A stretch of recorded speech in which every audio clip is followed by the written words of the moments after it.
Il a dit que le mois d'août est transparent et mou. Les méduses et les banlieusards échoués s'y racornissent sur le sable dans un brouhaha glapissant de congés payés agglutinés.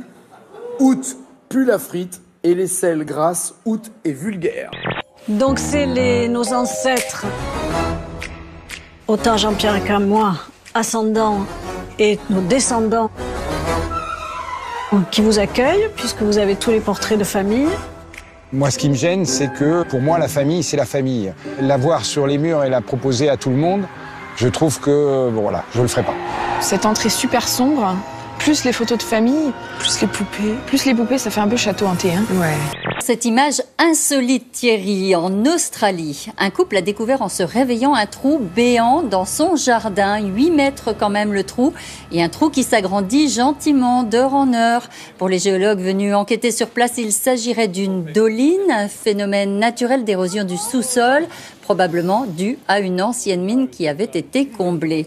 Cette empreinte géante de dinosaure a été découverte en Bolivie. C'est un abélisor, précisément, qui est passé par là il y a quelques 80 millions d'années.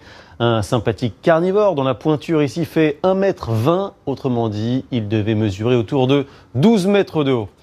2400 rennes retrouvées morts sur plusieurs dizaines de kilomètres. Ils ont été empoisonnés par une substance très toxique, l'anthrax, qui s'est échappée du sol, tout près des tipis des éleveurs de rennes.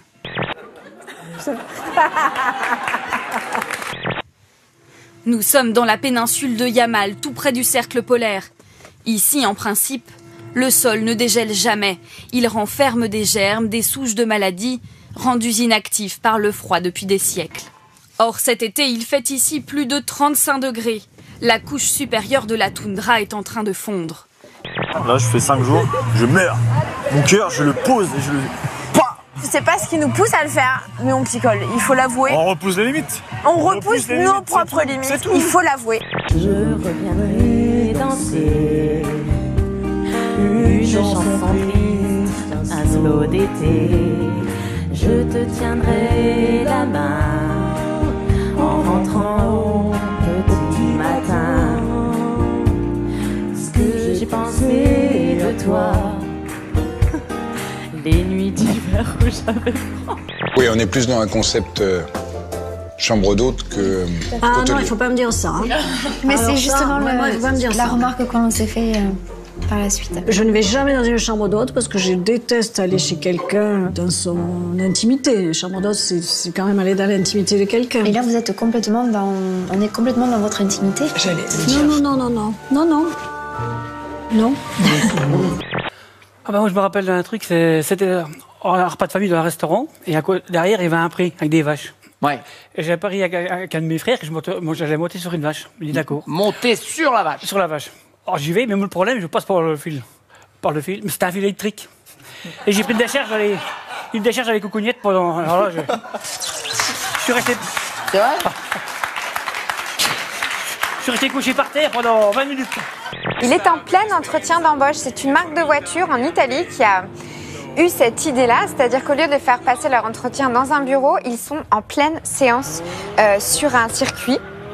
Ce qui est assez dingue, c'est qu'ils sont en lien direct avec la personne qui les recrute. Vous voyez là sur l'écran, ils doivent répondre aux questions tout en étant sacrément secoués. Sa mission, allumer le feu et déclencher un incendie. Mais Tom ignore que le dosage des carburants n'est pas conforme à la norme. Bombasse, B-O-M-B, 1-2-S-E.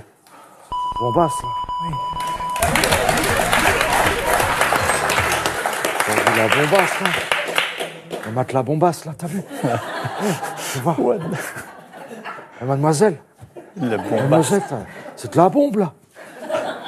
Depuis 20 ans, il guide les touristes dans la forêt, à la recherche de ses habitants. Leurs cris, il sait les décrypter. Il y a cri de peur, cri d'alarme. Il continue comme ça. Ça, c'est pour alerter le groupe. Et le cri normal, c'est fouif, fouif, fouif. C'est comme ça. Thierry, ce jeu c'est de la bombe bébé. Non, c'est juste pour vous dire que c'était le dernier mot. Bombasse. Oh, je te jure, je te kiffe grave. Moi aussi je te kiffe. Ouais, là je sais pas ce qui nous arrive. Bon, on essaye d'être jeune, quoi. Mais moi je suis toujours jeune, hein, si je peux me permettre. Moi j'essaye de le rester. Ces images de partage dans une favela où ces judokas en herbe ont reçu la visite de l'équipe de France. Alors il y avait notamment à gauche de l'écran Loïc Pietri, ancien champion du monde dans la catégorie des moins de 81 kilos, mais la star de la journée, voilà, c'est lui, c'est ce petit bonhomme. Voilà, image sympa Thierry. Voilà, c'est aussi ça, hein, le sport et les Jeux Olympiques. Les rivalités sportives, le goût amer de la défaite, tout disparaît en une seconde, en un câlin. Ces deux-là ne se sont plus revus jusqu'à la semaine dernière. Nouvelle scène poignante. Anthony retrouve le petit Mathis à l'aéroport de Lisbonne, avant une visite de la ville. Le garçon de 10 ans vit en France. Ce fils d'immigrés portugais n'était plus venu ici depuis ses 2 ans. Anthony, 25 ans, découvre lui le pays pour la première fois. Pour moi, la mise à mort, c'est pas un moment de plaisir où sadiquement j'assassine un animal. C'est vraiment pas ça. Pour moi, ça fait partie. La mise à mort, ça fait partie de la tauromachie. C'est un animal qui, grâce à son courage et à son adrénaline, ne se plaint pas du châtiment.